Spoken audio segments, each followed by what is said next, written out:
Hey there, Soraya Bastian here, and you are watching Beyond Breath TV, the place to be to overcome your husband's infidelity and create a beautiful marriage. Today, I want to talk to you about something that most married women don't want to talk about. Something that you never dreamed will happen to you, and something that is circled in shame, judgment, and confusion. Oh, I'm sure you're not sure you even want to hear what this is. But here it goes. What to do when your husband has been unfaithful. This can be a very important topic that can be both hard to admit and hard to accept, especially when you have very differing opinions, like he wouldn't have cheated on you if he was fulfilled at home.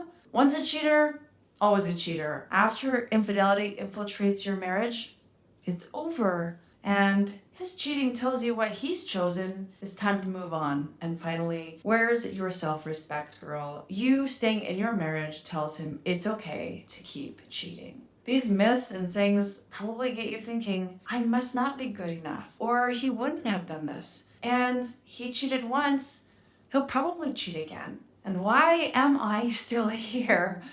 My marriage is over. And what's wrong with me that I want to try? He obviously doesn't love me. He made his choice. And if I don't leave, he's not being punished and he'll just do it again. This brings on so much confusion as you feel the heaviness of the decision on your shoulders, and every waking moment is filled with checking the boxes of what life is asking of you, as well as exhausting yourself with worry, wondering, where is he? What's he doing? How should I speak to him so that he can validate and hear me? What if he cheats on me again?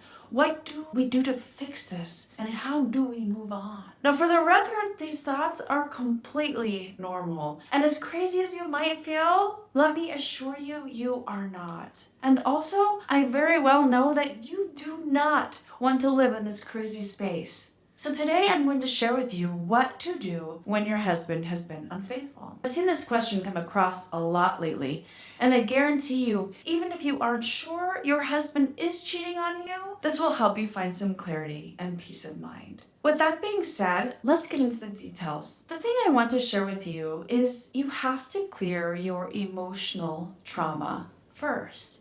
If you're anything like me, you've probably got the let's fix it attitude. You've already ordered all the books on the topic of infidelity and betrayal trauma, and you've already scheduled a session with your local therapist that's contracted in your insurance plan to get started. But if your heart has been closed off out of anger and resentment, and your mind continues to replay the images of the texts or pictures that you saw, and you continually pull away from your husband or question his every move, reading a book isn't going to help. And getting it off your chest might feel good for a minute, but at the end of the day, no skills are being taught on how to move closer to your husband or how to even overcome this infidelity. If your husband has been unfaithful to you, you have to do the hard stuff first. This consists of three things. Number one, you have to clear your emotional trauma. Can you imagine taking 2 hours out of your week for the next 2 years,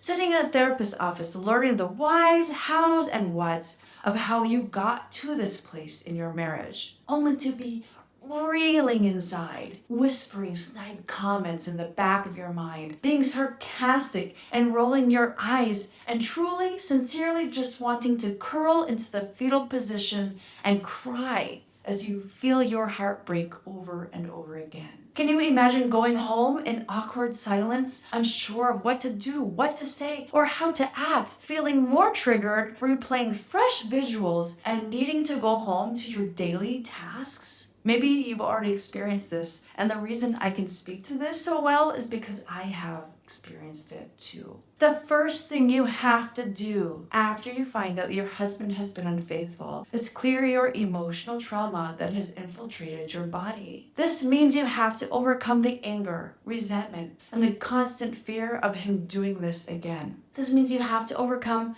the ruminating thoughts, the insecurity, and the complete confusion. And this means that you have to overcome the panic of wondering where he is and who he's with, and the severe desire to check his phone. Now, I'm a very visual person, so follow me on this. Imagine that after your husband's infidelity, you're placed inside of a plexiglass box. You can still see the outer world, but it seems to be a little more blurry than usual.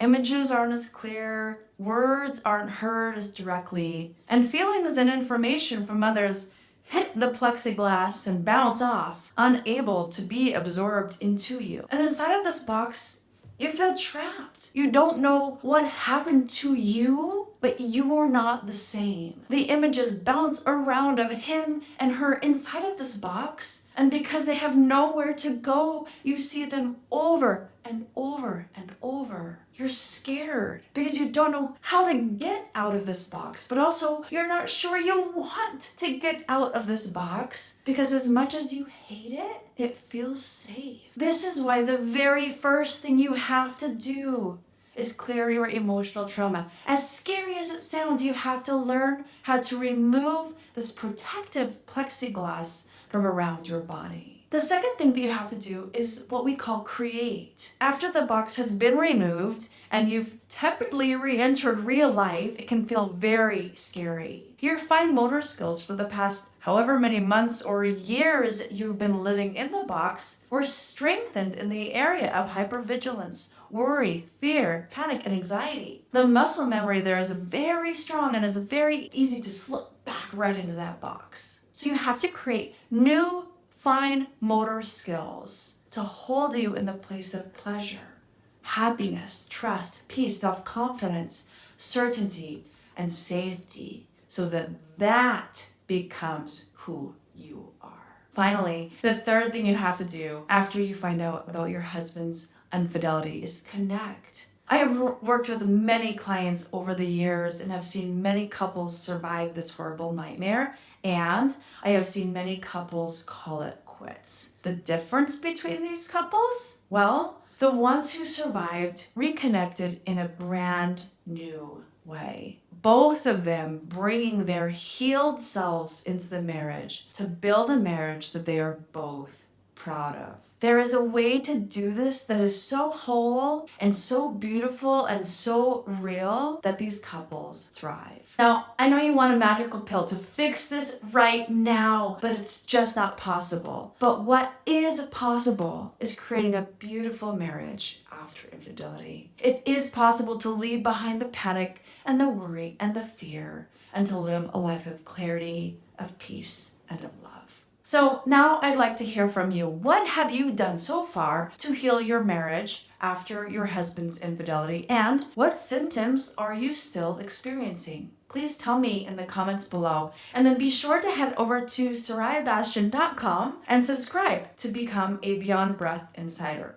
This is where you'll gain instant access to an awesome training where I share the secrets to creating a marriage full of passion, intimacy, and excitement after your husband's infidelity, as well as some exclusive content, some special giveaways, and personal updates from me that I don't share anywhere else. Thank you for joining me today. I love you. Bye-bye.